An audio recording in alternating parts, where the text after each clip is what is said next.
We dismiss history at our peril. Liberty Nation Radio with Mark Angelides. The Black Lives Matter movement, once supported openly and proudly by politicians the world over, its message echoed at the expense of the taxpayer, has most certainly lost its shine. With news that the latest head may have been personally enriching himself, it's time to ask, has this movement gone one grift too far? Well, to discuss the latest scandal in a long line of scandals, we're joined by Liberty Nation author and podcast host, Mr. Jeff Charles. Welcome back, Jeff. Thanks for having me back. So, Jeff, BLM's popularity and public support, it's down. There's no disputing it. The polls will show it. The numbers show it. What's at the heart of it this time, though? You know, I think it's just a culmination of things. I mean, you're right. Their popularity has gone down according to polling, especially in the Black community. Support among Black Americans has gone down as well. What's happening here is that people are seeing that it's a grift. I mean, you know, when the first issue started with Patrisse Cullors and her mansions, people were like, okay, well, I mean, that's just her. But then scandal after scandal after scandal and report after report after report showed that they were getting funny with the money, and the millions of dollars in donations that they were given are allegedly getting funny with the money. Yeah, allegedly getting funny with the money. And by allegedly, you mean actually. Right, exactly. Those are synonyms in some cases. But the bottom line is that, you know, the movement started out more popular, but then after George Floyd, after all that wound down, people started seeing this group for what it was. Because the thing is, these were well-meaning people giving their money, white, Black, and otherwise. They thought that they were actually helping Black people by giving this organization money, and then come to find out that that's not really what it was going towards. It's hard to see how at least the Black Lives Matter global organization would come back from this. We'll talk about the distinction there later on, Jeff. Now, let's just jump into the donations here. So I believe it's more than $100 million. BLM's received, and that comes mostly in the form of donations. Now, a lot of the people sending that money are regular folks, but there's also big corporations involved who like to have hashtag BML on their Twitter feeds, or put a little sub on their webpage saying we support BLM with cash donations, support logistics, things like this.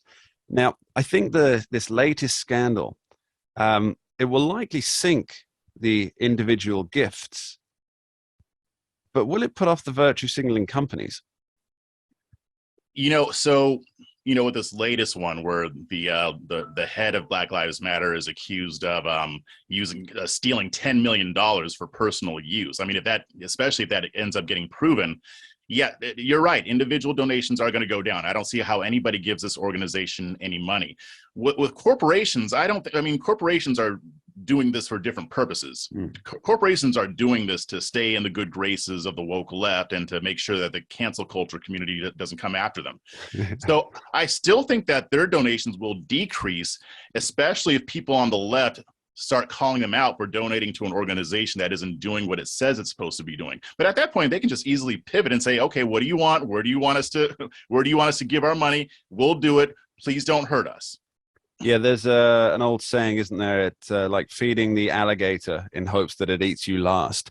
Now, exactly. in your writings on libertynation.com, you often make the distinction between the BLM main group and the individual chapters.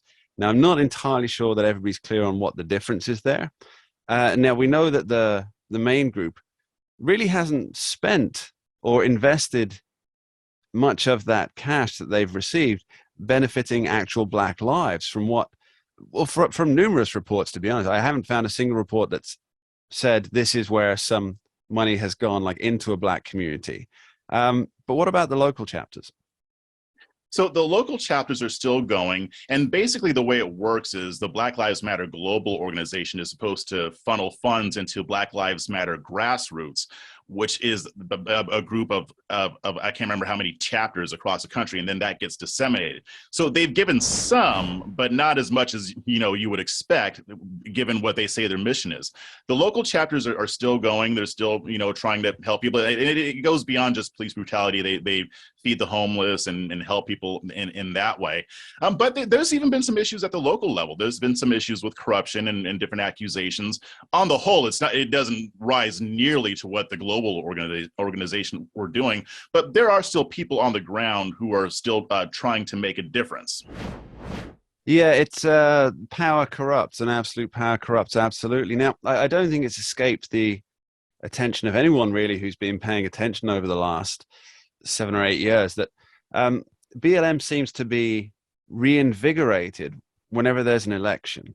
Now, it's almost, I mean, from the outside, I'm from the UK, and we had BLM marches over here, even though it's just not a thing over here, to be honest. The idea that police are gunning down unarmed black men in the streets, the police don't even have guns. Right. It doesn't happen.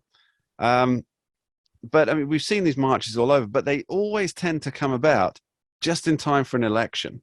And it seems as though, from the outside looking in, that this group wants to intimidate or coerce conservative or Republican voters. We saw it in 2016. We saw it in the, and I quote here, the Summer of Love, and in 2020, of course. Now, can we expect a resurgence, do you think, before the 2022 midterms, or is the brand too tarnished?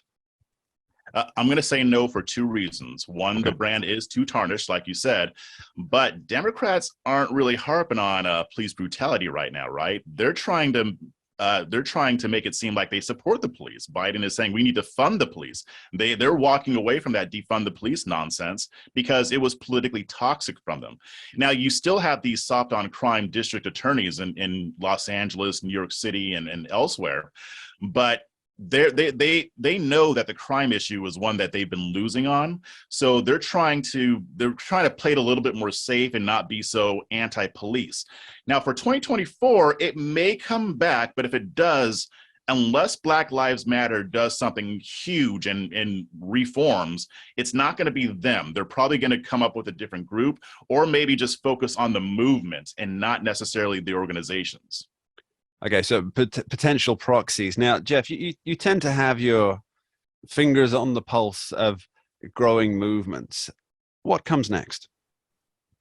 I think that what progressives are really focused on right now, I mean, aside from the election, really, because that's what everybody's focusing on, because it's only a couple months away. And those 74 million extremists.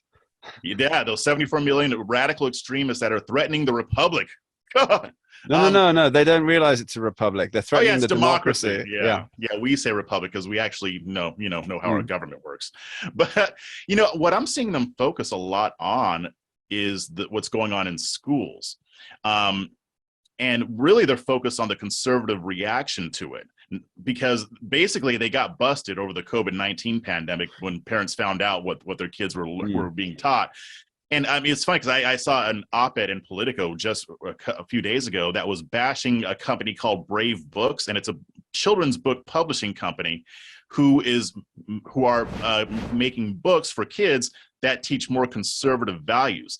So I think that this battle is going to get even more pronounced. I mean, they're still going to be focused on race because that's one of their biggest cash cows. I think that they'll probably replace BLM with something else, but I think that those are going to be some of the most hot button issues after the midterms. Jeff Charles, from your lips, we hear it all. Thanks ever so much, mate. Yeah, thanks for having me back. Coming up after this short break, we're back talking liberty with Scott D. Cosenza, discussing the appointment of a special master to deal with the Mar-a-Lago raid. Don't go anywhere. We'll be right back. We dismiss history at our peril. Liberty Nation Radio with Mark Angelides. Entertaining, informative, and just plain fun. Watch Liberty Nation's The Conservative 5. Produced by conservatives for conservatives. C5's The Left Free Zone. Hosted by Liberty Nation's Lisa K. Donner. Joined by a raucous, irreverent panel of authors. Deconstructing leftist narratives. Debating the hot topics. And remembering to laugh. Heard it here first. Join the official conservative safe You only space. did that to piss Jeff off. Liberty Nation's The Conservative 5.